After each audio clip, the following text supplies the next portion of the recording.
বন্ধুরা আমার অবস্থা দেখো, ভীষণই বাজে অবস্থা। মানে ভাবতে পারছি না যে এতটাই খারাপ পরিস্থিতি।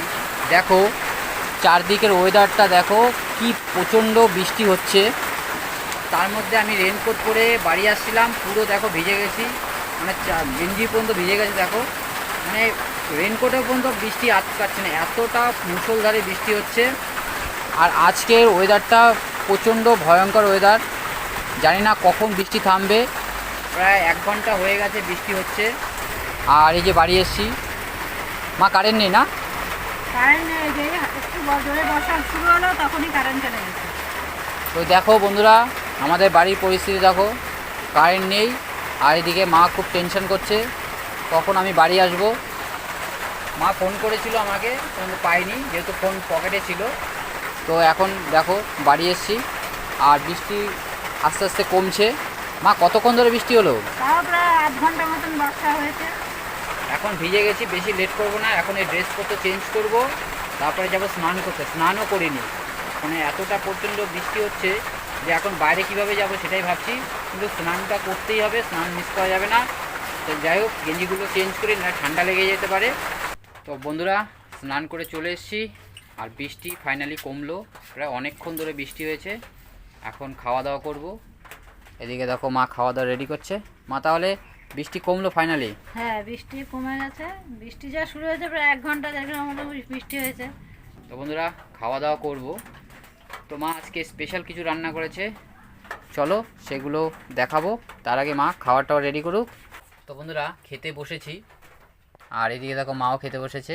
তো আজকে আমাদের কি কি রান্না হয়েছে দেখাচ্ছি। দেখো এখানে মা ভাত দিয়েছে, আর এখানে আছে আলু সিদ্ধ, আর এখানে আছে কাবলি ছোলা। কালকে রান্না করেছিল কাবলি ছোলা, সেই কাবলি ছোলা আছে।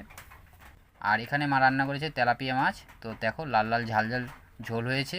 তো বন্ধুরা, আজকে বেশি কিছু রান্না করেনি, সিম্পল একদম রান্না হয়েছে। একটা মাছের ঝোল হয়েছে, আর কিছু হয়নি। তো এই দিয়ে এখন দুপুরে খাওয়া দাওয়া করব। প্রথমে একটু আলু সিদ্ধ দিয়ে খাবো। এখানে আলু সিদ্ধ দিয়ে খাই প্রথমে, তারপরে খাবো মাছের ঝোল। মা আজকে শুধু মাছই রান্না করলে?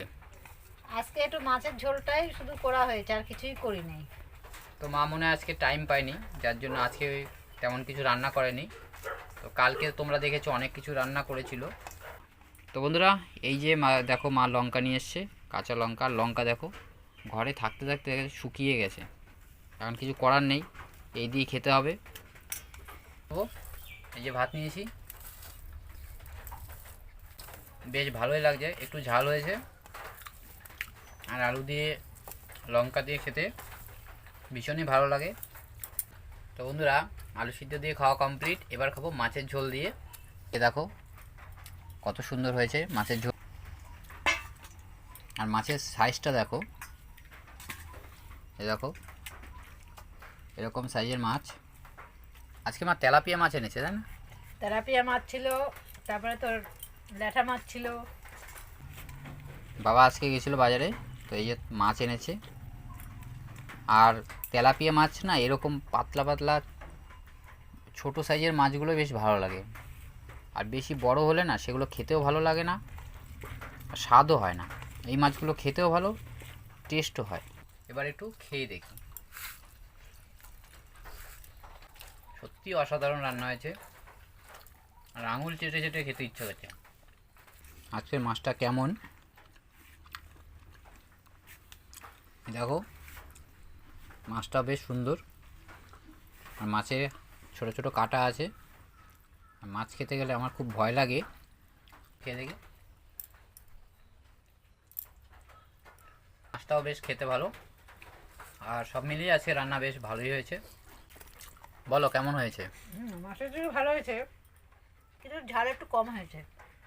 ঠিক আছে, ঝাল একটু আমি কমই খাই। আজকে রান্নাটা মোটামুটি ঠিক আছে। তো তোমাদের ব্লগটা কেমন লাগলো তোমরা অবশ্যই জানিও।